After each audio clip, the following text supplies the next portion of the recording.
여러분 안녕하십니까? 라디오 전망대 송유라입니다. 더불어민주당이 내일 윤석열 대통령 탄핵 소추안을 국회에 보고합니다.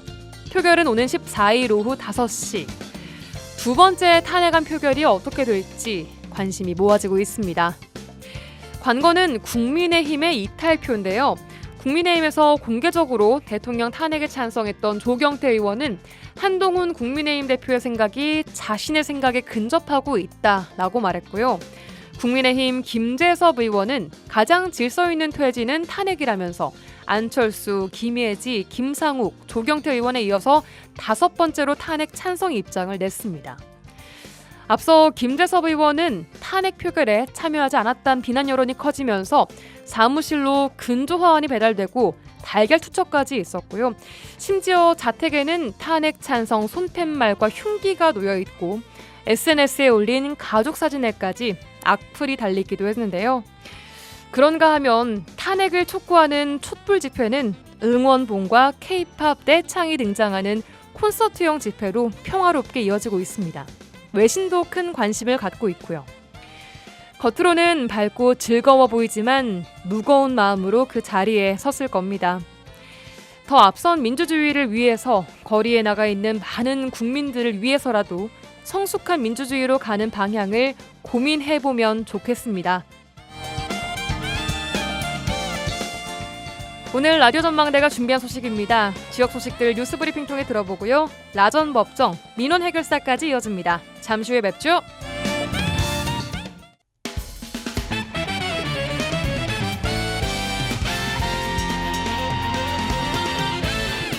라디오 전망대 12월 11일 수요일 순서 출발합니다. 지역 뉴스부터 정리해보죠. GBS 뉴스의 차범준 국장 연결합니다. 안녕하세요. 네, 안녕하세요. 네, 먼저 여순 사건 관련 소식입니다. 지난 10월 종료된 여순 사건 진상규명 조사기한 연장을 골자로 한 여순 사건 특별법 개정안이 어제 국회를 통과했죠. 네, 내란 사태 혼란 속에서도 어제 국회에서 여순 사건법 개정안이 통과 의결되면서 여순 사건 진상조사 기간을 최대 2년으로 늘릴 수 있게 됐습니다. 네. 국회는 어제 오전 본회의를 열어 여수 순천 11구 사건 진상규명 및 희생자 명예회복에 관한 특별법 일부 개정안을 의결했습니다.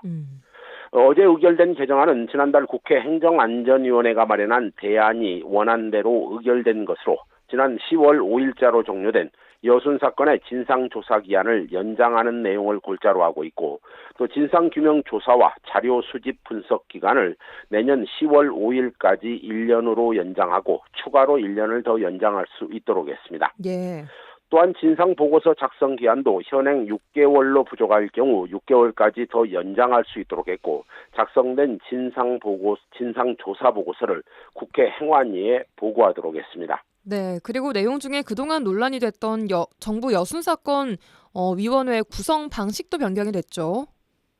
네, 이번에 개정된 여순사건법 개정안에는 현행법상 여순사건위원회 위원장인 국무총리가 당연직 의원을 제외한 모든 의원들을 선정하도록 했지만 개정안은 의원 15명 중에서 4명을 국회가 추천하도록 해 국회가 정부 여순사건위원회를 견제할 수 있도록 하고 있습니다. 예.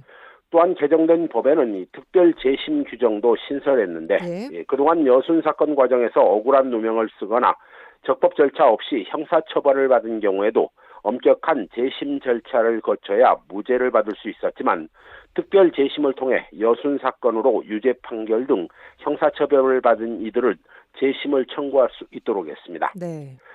어제 국회를 통과한 개정안은 정부에 이송돼 공표한 날로부터 즉시 시행이 되고 또 준비 과정이 필요한 특별 재심만 3개월의 유예 기간을 뒀습니다.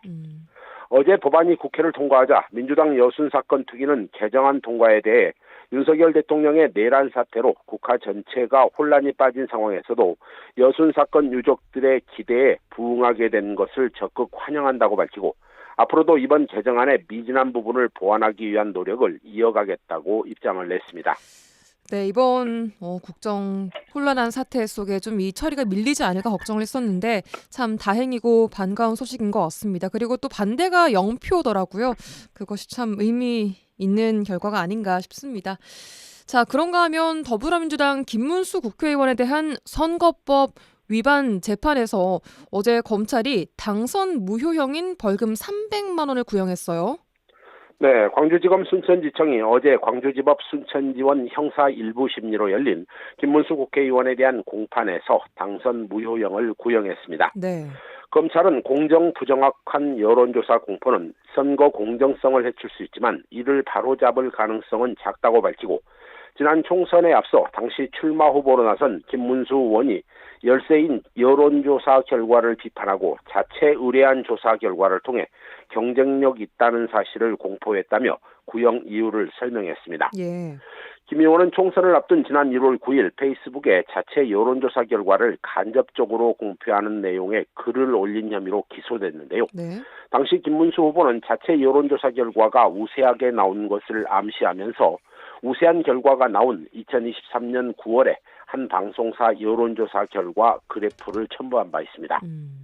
이 검찰이 현직 국회의원인 김문수 의원에게 당선 무효형인 벌금 300만 원을 구형한 배경에는 선거를 앞두고 당시 김문수 후보가 열세로 발표된 여론조사 결과를 부정하고 자신에게 유리하게 나온 자체 여론조사 결과를 부각시키려는 의도를 불법으로 판단한 것으로 보입니다. 네, 김문수 의원 측은 법정에서 무죄와 선처를 호소하고 있다고 하죠. 네, 검찰의 당선 무효형 구형에 대해 김문수 의원 변호인 측은 재판부의 게시글 내용은 정치적 표현의 자유의 범위 안에 있다고 봐야 하고 선거에 영향을 미쳤다고 보기도 어렵다며 무죄를 주장했습니다. 예. 김문수 의원 역시 진술을 통해 당시 언론 보도에서도 이 비공개 여론조사를 은유하거나 총체적으로 언급한 상황으로 미루어서 볼 때 이 정도 게시물은 괜찮을 것이라고 생각해 글을 올렸다고 밝히고 앞으로는 절대 작은 실수라도 하는 일이 없게 하겠다며 재판부에 선처를 바라는 취지의 진술을 한 것으로 알려지고 있습니다. 예. 이 공직선거법에 따르면 김문수 국회의원은 내년 1월 9일에 열리는 선거 공판에서 벌금 100만 원 이상의 판결을 받고 항소를 하지 않을 경우 당선 무효가 확정됩니다. 이 지역구가 순천인 김문수 국회의원은 어제 열린 재판 이외에도 지난 4월 총선 선거운동 과정에서 이 지인으로부터 차량과 원룸 등의 편의를 주고받은 혐의인 정치자금법 위반 혐의로 보좌진 2명과 함께 검찰에 송치된 상태로 이 사건 역시 기소될 경우 추가 재판을 받게 됩니다. 알겠습니다. 자, 오늘 끝소식 광양으로 가보겠습니다. 얼마 전 이 시간에 광양읍에 소재한 전남 도립미술관이 주민들로부터 대중교통 접근 수단 좀 불편 문제 이야기했었는데 전남 도립미술관과 인접한 광양예술창구를 찾는 관람객들이 주차장 부족을 또 호소하는 목소리가 나오고 있어요. 네, 전남 도립미술관을 찾기 위해 대중교통을 이용하는 관람객들이 대중교통의 접근성이 떨어진다는 소식 얼마 전 이 시간을 통해 전해드린 바 있습니다. 그런데 최근 각종 전시 행사 개최로 도립미술관이나 인근 광양예술창고를 찾는 관람객들이 늘면서 이 차량을 이용해 미술관을 찾는 관람객들로부터 주차장 부족을 지적하는 목소리가 나오고 있습니다. 네.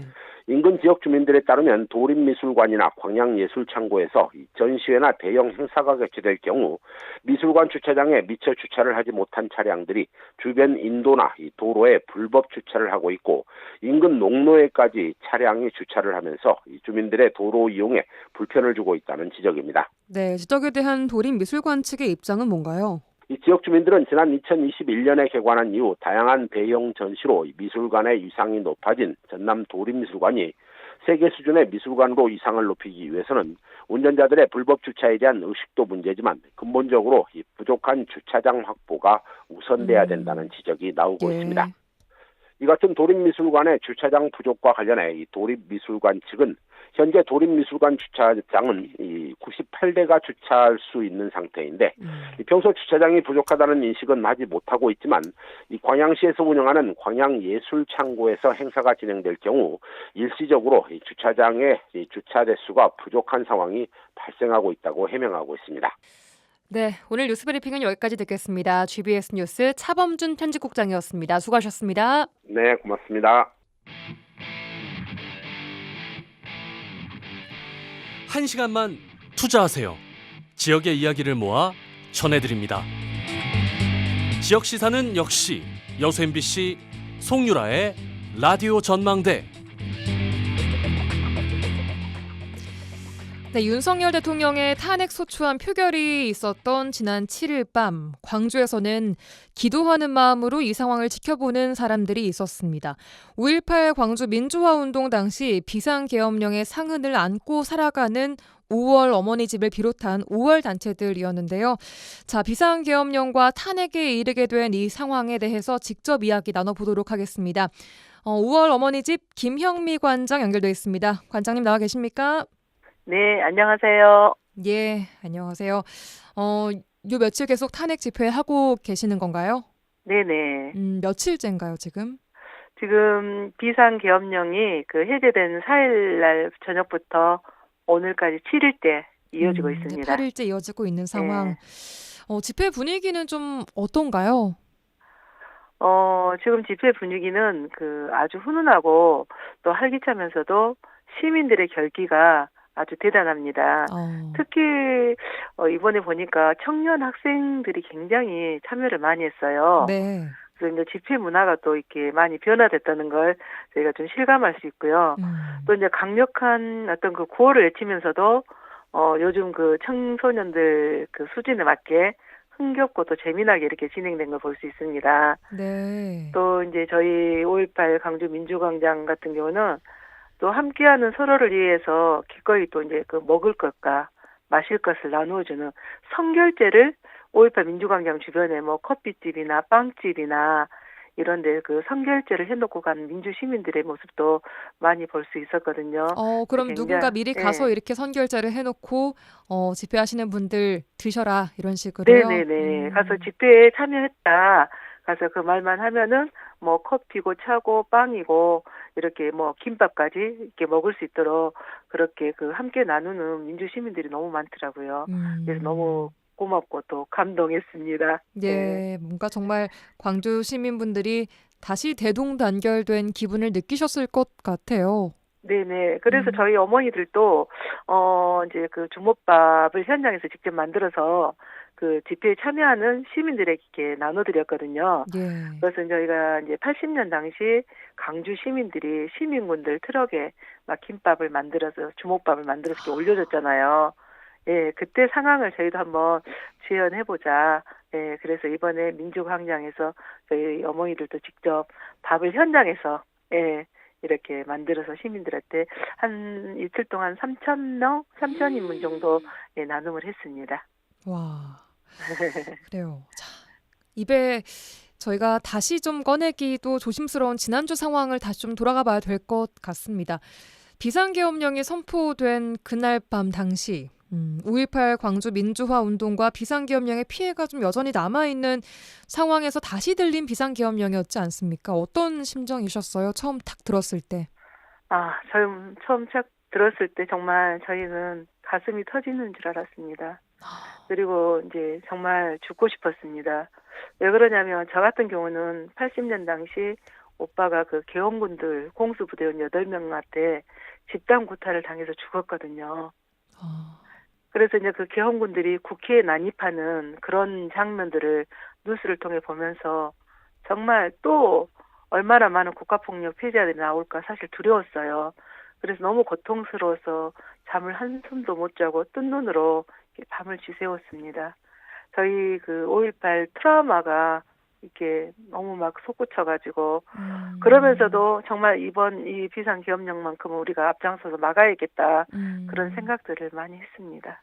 그날 밤에 새벽 1시 좀 넘어서 이제 비상계엄령이 그래도 해제가 됐다는 말씀 들으셨을 때는 네. 굉장히 안도하셨겠어요.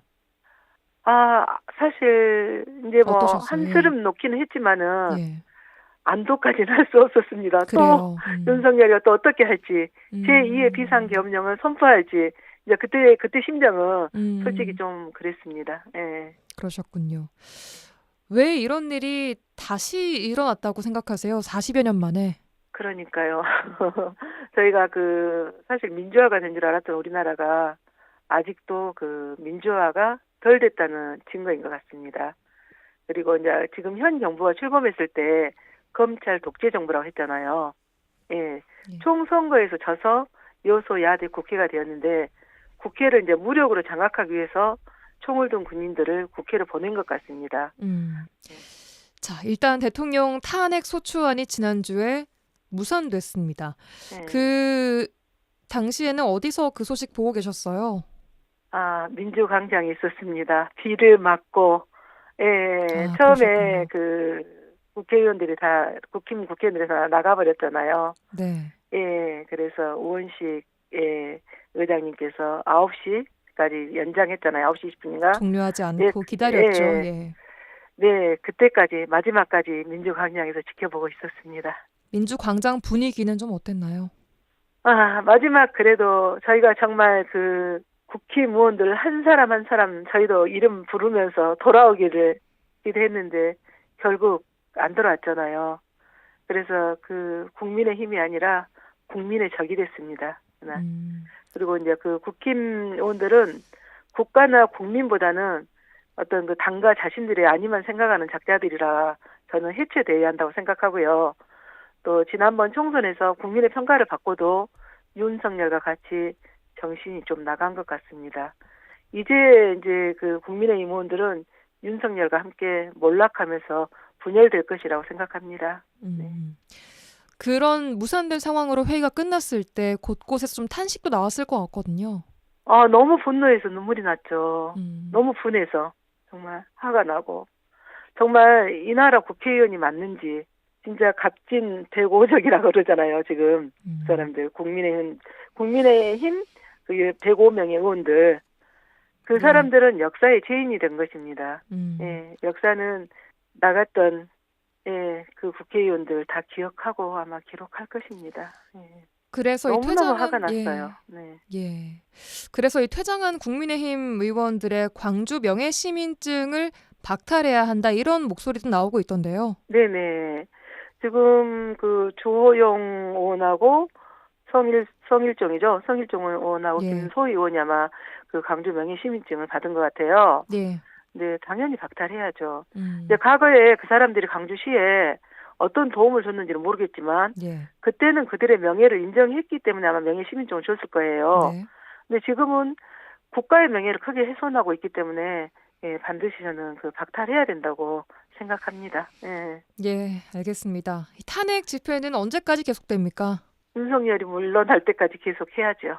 이미 이제 대한민국 국민은 제가 그 이승만과 박근혜를 퇴진시켰잖아요. 그래서 윤석열도 결탄코 그냥 놔둘 수 없습니다.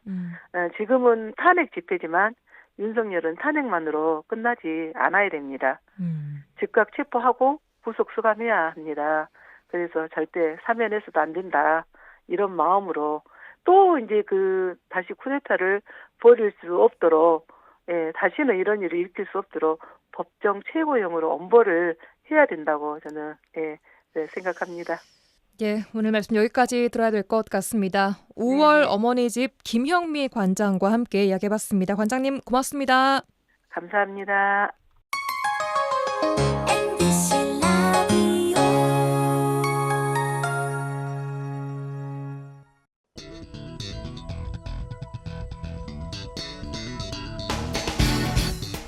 내 생각만 옳은 것은 아니다. 이런 주장도 있다. 이슈를 바라보는 눈을 키워드립니다.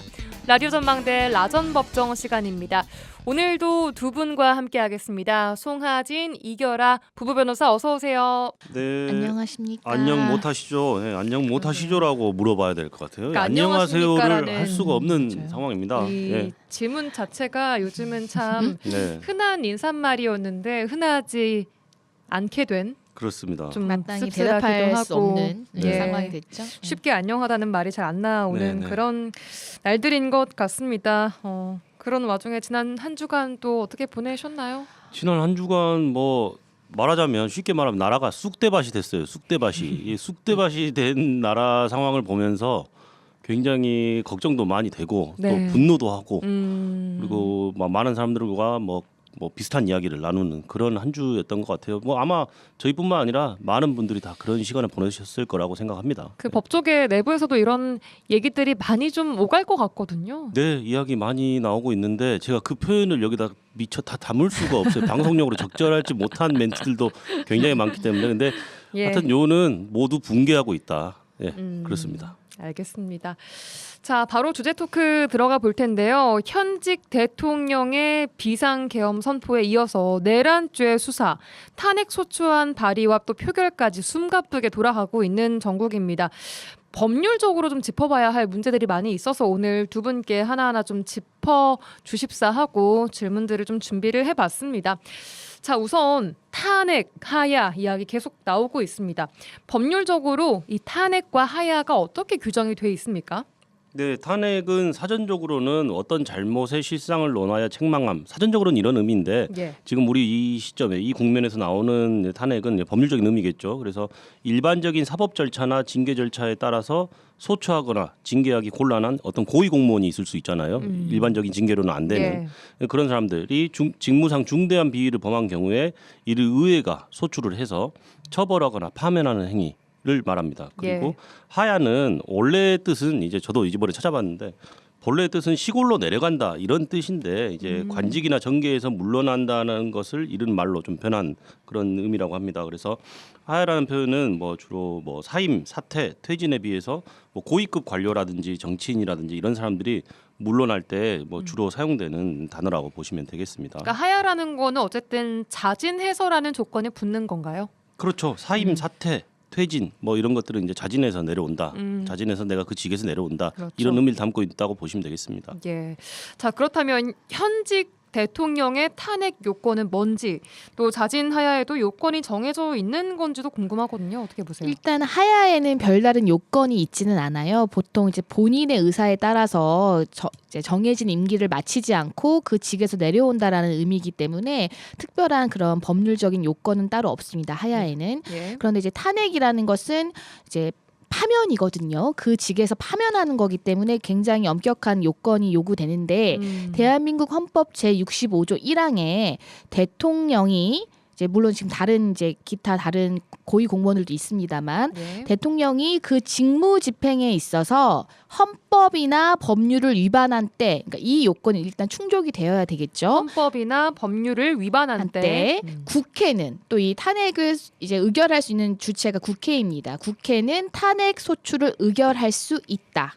이것이 이제 요건이고요. 그래서 지금 지난 토요일 날 이제 많은 분들이 뭐 집이나 혹은 거리에서 이 탄핵 소추안이 의결되는지에 대해서 많은 관심이 집중됐었는데 이제 요건을 충족이 안 돼서 이제 아예 이제 의결이 되지 않았었는데요. 이게 말씀 중에 죄송합니다만 탄핵 요건이 충족되지 않은 것이 아니라 탄핵 요건은 충족됐다고 봐야죠. 근데 이제 그 의결 정족수 미달로 의결 무사히 정족수가 미달돼서 자. 그 규정도 말씀을 드릴게요. 예. 그거는 이제 65조 2항에 되어 있는데 원래 탄핵 소추는 이제 대통령을 제외한 뭐 국무총리나 국무위원들에 대한 탄핵 소추는 국회 제적의원 3분의 1 이상의 발의가 있고 그다음에 그 의결 자체는 제적의원 과반수의 찬성이 있으면 되는데 대통령에 대해서 좀 더 엄격하게 정해서 탄핵 소추 자체가 국회 제적의원 과반수의 발의가 일단 있어야 되고 제적의원 3분의 2 이상의 찬성이 있어야 돼요. 그래서 지난 토요일 날 왜 이렇게 됐냐면 발의는 됐어요. 가반수에 150명 이상은 됐어요. 그래서 가반수의 발의는 있었는데 국회의원 제적인 3분의 2 이상의 찬성이 있어야 되는 200명이 됐어야 그렇죠. 되는데 300명 중에 3분의 2니까 200명 이상이 표결에 가결을 해야 되는 상황, 이제 맞아요. 동의를 해야 되는 상황이었는데 200명 자체가 충족이 되지 않았기 때문에 뭐 찬성 반대에 나아가기 전에 그냥 이제 안 된 것이죠. 그렇습니다.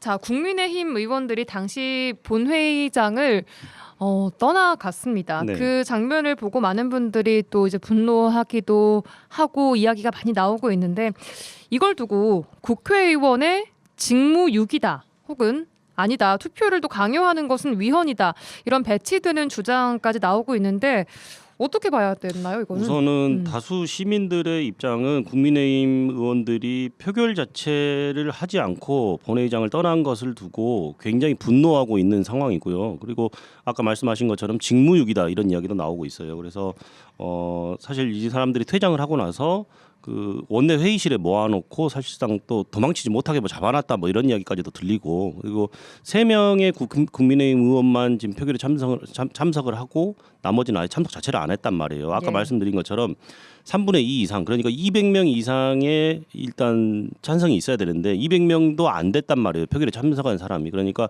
이거는 뭐 또 표결 결과를 보고 말 것도 없는 거죠. 그래서 그 부분들이 문제가 되는데 사실 투표를 하는 그런 행위에 있어서 기권은 뭐 법적으로도 인정되는 권리예요. 예. 그래서 뭐 기권 또한 뭐 또 다른 의미의 의사 표시다 이렇게 뭐 해석을 할 수 있기 때문에 예. 뭐 이렇게 표결을 하지 않고 본회의장 밖으로 나간 것을 두고 어떤 뭐 직무유기죄라든지 형법상 어떤 죄를 묻기는 쉽지는 않아 보여요. 제가 봤을 때는 좀 어려워 보이는데 다만 헌법 제 46조에 국익 우선 의무가 있습니다. 국회의원에게 부과된 의무인데요. 그러니까 국회의원은 개인이나 소속 정당 또는 선거구인의 이익보다 국가 전체의 이익과 국민의 이익을 우선시해야 한다.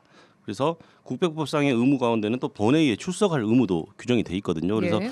이런 규정들을 면밀히 뜯어보면은 표결에 참여를 해서 어떤 형태로든 의사를 밝혔어야 되는 거 아니냐 자꾸 이런 비판이 나오는 겁니다. 그래서 어쨌든 규정은 이런 규정들이 있지만 법률적으로 표결을 참여하지 않은 것 자체를 두고 어떤 뭐 법적 책임을 묻기는 어려워 보이는데 예. 다만 지금 대의제를 채택하고 있잖아요. 우리나라가. 그리고 이 대의제에서 국회의원이라는 것은 어떤 벼슬이나 관직을 의미하는 게 아니에요. 그러니까 모든 국민들이 다 저기 의사를 밝히고 토론을 하고 이렇게 해서 뭐 나라를 이끌어갈 수가 없기 때문에 예. 대표를 선정해서 하는 게 그 대의제지 않습니까? 그러면 예. 국민들의 뜻에 따라야죠. 근데 그 뜻에 따르지 않았잖아요. 지금 압도적인 다수의 국민들이 지금 탄핵을 해야 된다라는 입장을 보이고 있는데 표결 자체도 하지 않았다.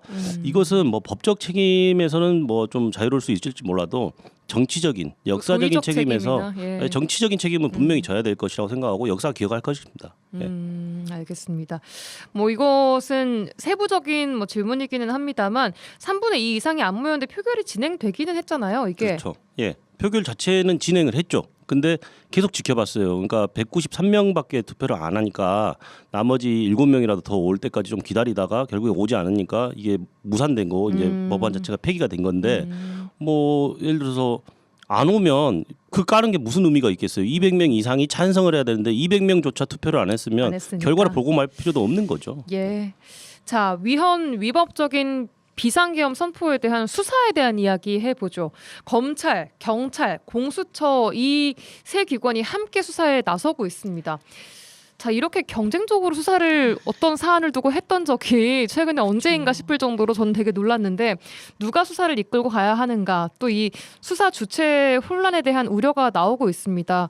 이건 누가 수사를 하는 게 맞습니까? 법적으로? 일단은 이제 내란죄 같은 경우에 그 내란 행위를 한 피의자가 군인인 경우에는 군 검찰이 그리고 군인이 아닌 민간인인 경우에는 경찰이 수사권을 가지도록 되어 있어요. 예. 그런데 지금 검찰이 이제 수사를 하는 거는 직권남용죄에 해당하는 그 죄를 수사하는 경우에는 군인일 때 해당 피의자가 군 검찰이 하고 군인이 아닌 자는 경찰과 검찰이 또 수사를 할 수가 있는 거예요. 예. 그래서 지금 아마 검찰은 뭐 내란죄뿐만 아니라 이 직권남용죄 부분에 어떤 좀 집중을 해서 우리에게도 수사권이 있다라는 입장인 것 같고 예. 그다음에 또 고위공직자의 직권남용이나 아니면 고위급 군 장성을 대상으로 한 사건은 또 공수처가 수사를 할 수가 있습니다. 그러니까요. 그러니까 이제 뭐 원칙적으로는 경찰, 검찰, 공수처 모두 일정 부분 수사권이 있는 상황인 것이죠. 그래서 네. 이제 뭐 이 부분은 좀 정리가 되어야 될 필요는 있어 보이고요. 예. 일단은 정리를 하자면 내란죄는 경찰하고 군, 검찰, 그 외 직권남용 등의 혐의는 개입된 그 주요 인물들이 고위공직자이기 때문에 또 공수처가 수사하게 될 가능성이 높다고는 보이는데요. 예.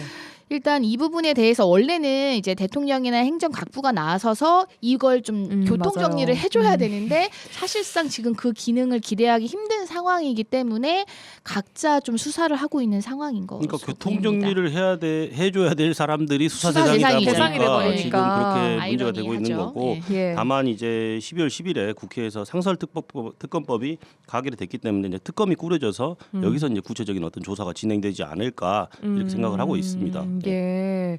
뭐 일각에서는 누가 가장 윤 대통령의 신병을 빨리 확보하느냐가 관건이다 이런 얘기를 하던데. 그렇습니다.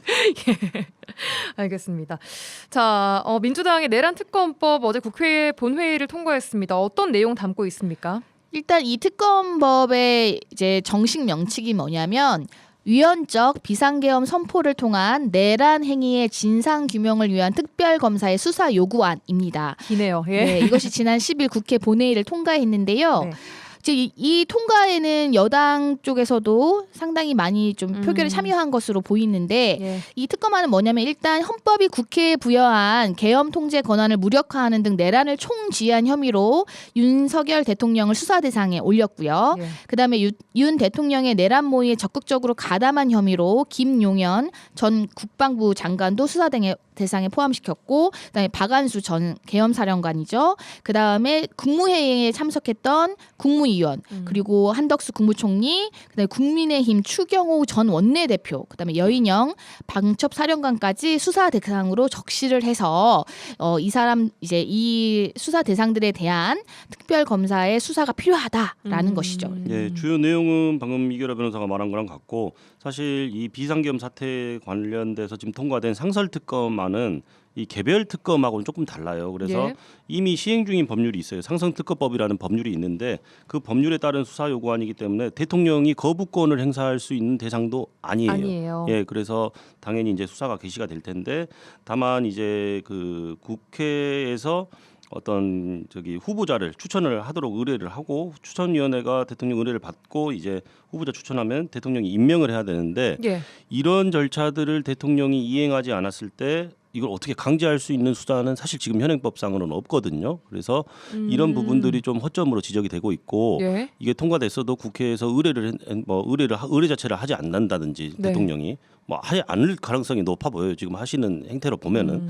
근데 그렇게 돼서 개별 특검법 역시 또 별개로 발의를 할 것으로 지금 예상이 되고 있습니다. 상설특검과 별개로요. 맞아요. 그러니까 상설특검은 예. 그 우리 김건희 여사에 대한 특검법이 세 번째 이렇게 된 것처럼 대통령이 어떤 개별 법률에 대해서 거부권, 그러니까 제2 요구권이 있잖아요. 예. 그럼 다시 또 넘어오는데 이 상설특검이라는 거는 그 이제 법에 의해서 만들어진 거기 때문에 이제 대통령이 그거를 거부할 수 있는 권리는 없는데 특별검사를 임명을 해야 되는 거예요. 대통령이 예. 이 추천받은. 예. 근데 이걸 임명한 걸 그러니까 강제할 수가 없어서 이거에 대한 좀 개정안도 지금 발의가 된 상태이고 이와 별개로 이 상설특검과 별도로 이른바 내란 특검법과 또 김건희 여사 특검법 두 개의 또 개별 특검 법안도 더불어민주당 주도로 해서 전날 발의가 돼가지고 각각 14일과 12일날 이제 본회의 상정을 앞두고 있다고 합니다.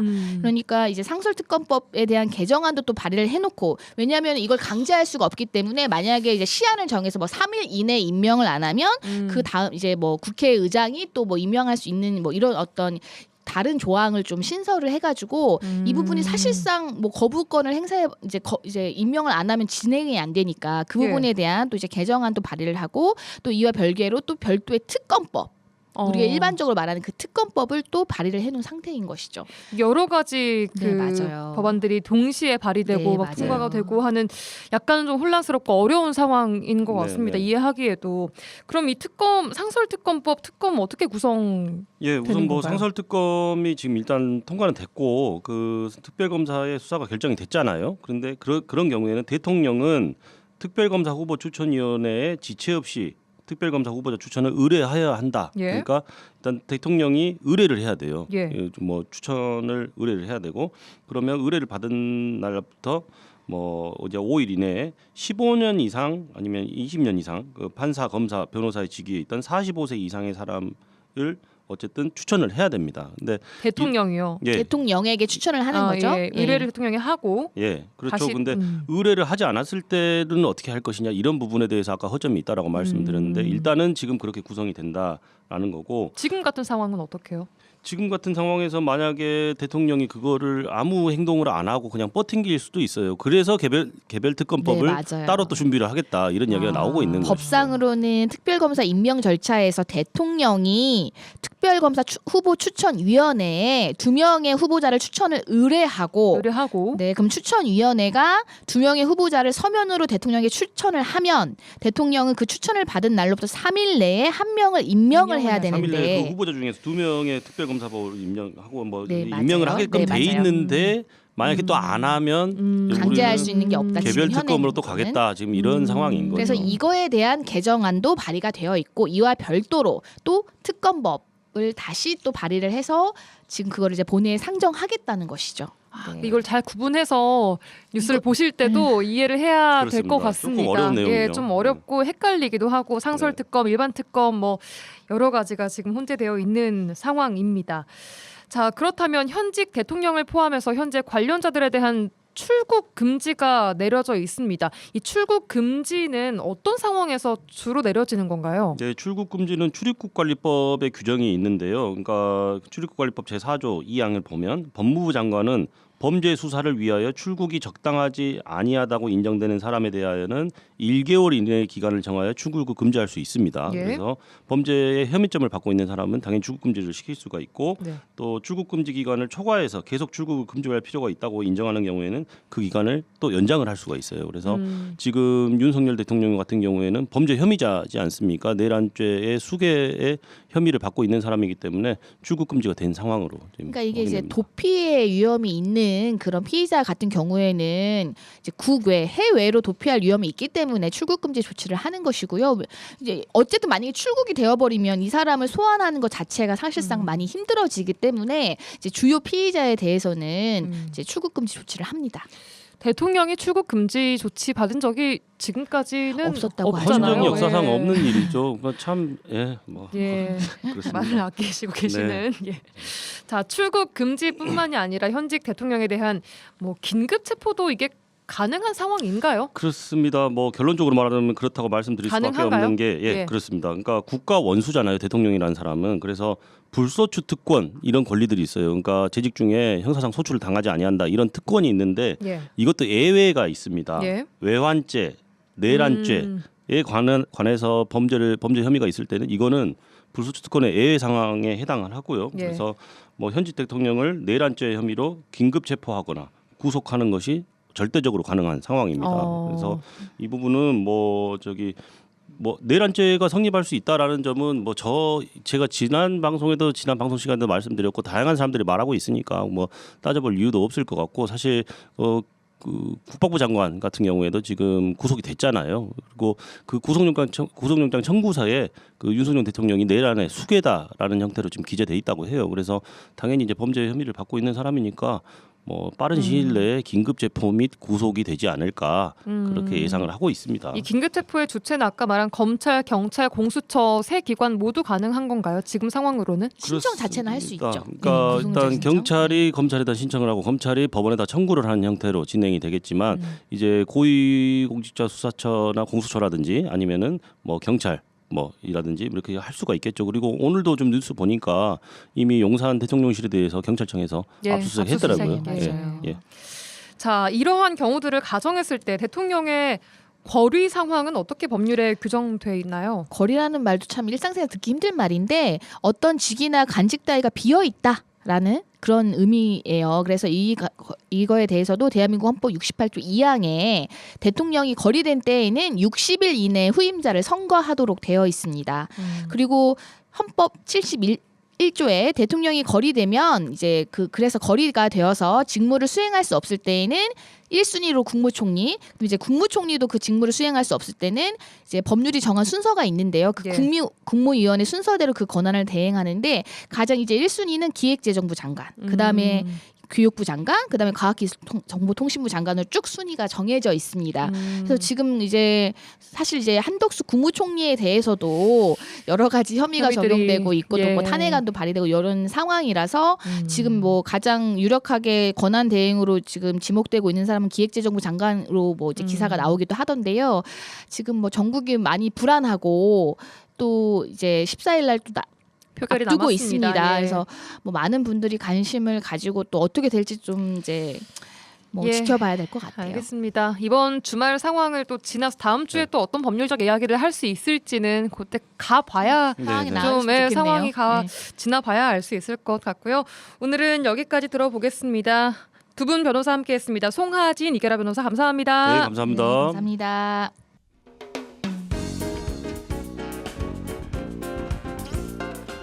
고충을 듣습니다. 라디오 전망대 민원 해결사. 민원 해결사 이미지 리포터와 함께합니다. 어서 오세요. 네, 안녕하십니까? 네, 비상계엄 사태에 이어서 탄핵안 표결 무산까지 이르면서 지역 경제에도 비상이 걸렸습니다. 오늘부터 세 차례에 걸쳐서 전국 혼란의 직격탄을 맞은 지역 경제 이야기 풀어볼 텐데요. 오늘 첫 번째 순서로는 소상공인들로 이루어진 지역 상권들 이 이야기죠. 네, 맞습니다. 이 윤석열 대통령의 비상계엄 선포 사태 이후에 연말 단체 모임이나 행사 등이 줄줄 취소되면서 이 지역 상인들이 소갈이를 하고 있습니다.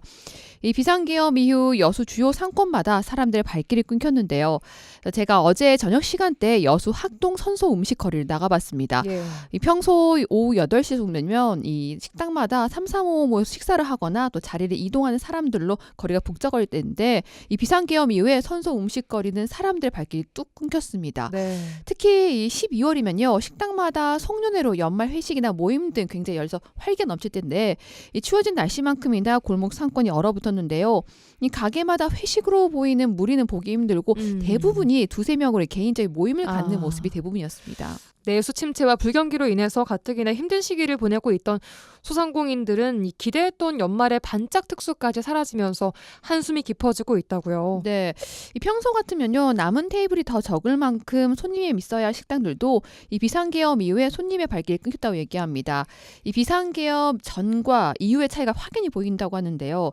이 비상계엄 이후 식당을 찾는 손님도 거리에 나오는 사람도 없다고 얘기합니다. 네. 특히 이 연말에 기대했던 회식 자리는 찾아보기도 힘들다고 하는데요. 예년 같으면 이 공기업이나 산단에서 회식 문의가 쇄도할 시기인데 이 비상계엄 이후 문의조차가 없다고 얘기합니다. 예. 또 혹시 하는 마음에 큰 테이블에 단체석이란 팻말을 올려놨지만 오는 손님이 없다고 얘기합니다. 여수 학동 선소 음식거리 상인들 얘기 들어보시죠. 대부분 뉴스 보시느라고 뭐 안 나오니 또 뭐 안 그래도 안 좋은데 지금 완전 최악이에요. 일단은 식당 같은 데서는 취소. 토요일은 많이 안 나왔어요. 연세 좀 있고 하신 분들은 안 나오시더라고요.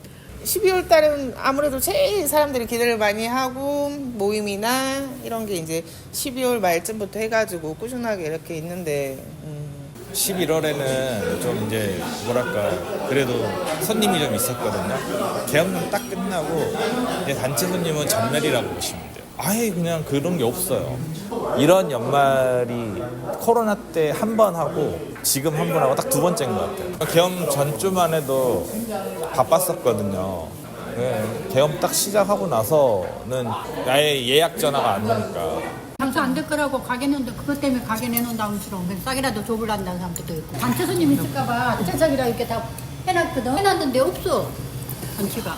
짜증나 보여. 일단 가장 큰 변화가 단체 회식이 사라졌다는 것 같습니다. 마치 코로나 때처럼요. 네. 지금쯤이면 연말의 설렘으로 즐거워야 할 거리가 위축된 소비 심리로 꽁꽁 말 그대로 얼어붙은 건데 연말 특수는 좀 남의 말이 된 듯합니다. 네, 탄핵 전국으로 공공기관들의 연말 회식이나 또 모임들을 자제하면서요. 이런 분위기가 좀 개인으로까지 번지고 있는 건데요. 예. 이 소상공인들에게는 연말 특수가 어려운 불경기 속에서 숨통이 트이는 기회라고 할 수 있는데 이 비상계엄으로 소비 심리가 위축되면서 이 불난집에 기름을 부은 결과를 얘기하고 있습니다. 또 대부분의 상인들은요. 이런 비상계엄으로 연말 장사는 끝이 났다고 얘기를 했는데요. 그래서 이 비상계엄 이후 임대가 붙어있는 상가가 더 늘었다고 얘기합니다. 그래요. 또 거기에 가격도 더 낮춰서 내놓기도 했다는데요. 이 상인들은 이런 사태가 대통령 탄핵이 되기 전까지는 해결되지 못할 것으로 예상되면서 이런 상황이 장기화되지 않을까 우려하고 있습니다. 상인들 얘기 들어보시죠. 사람들이 뭐랄까 이제 심리가 완전 위축됐다고 생각을 해요. 다시 탄핵 될 때까지는 아마 안 움직일 것 같아요. 탄핵이 끝날 때까지는. 이게 좀 수습을 좀 했으면 좋겠어. 정말로. 이렇게 정말 간절해. 좀 해서 이렇게 우리가 살아갈 수 있게끔 이렇게 좀 했으면 좋겠어. 탄핵이 되고 나야지 이게 탄핵해서 이게 윤 대통령이 내려와야 현 대통령이 내려와야만이 나라가 이렇게 조금 원만하게 이렇게 되지 지금 현 상황에서는 안 될 것 같아요. 그렇지. 지금 대통령한테는 윤 대통령한테 알리 없죠. 1%도 없어요. 이 비상계엄 이후 민생 불안은 극에 달하고 있습니다. 가뜩이나 위축됐던 연말 경기가 초유의 비상계엄으로 또다시 위기를 맞고 있는데요. 지역의 경제를 지탱하고 있는 소상공인들의 피해가 장기화되지 않도록 특단의 조치가 필요해 보입니다. 네, 오늘 민원 해결사 이미지 리포터와 함께했습니다. 고맙습니다. 네, 감사합니다. 여수 MBC 라디오 전망대가 12월 11일 수요일에 준비한 내용은 여기까지입니다. 저는 내일 돌아오겠습니다. 구성 이선화, 연출 송유라였습니다. 고맙습니다.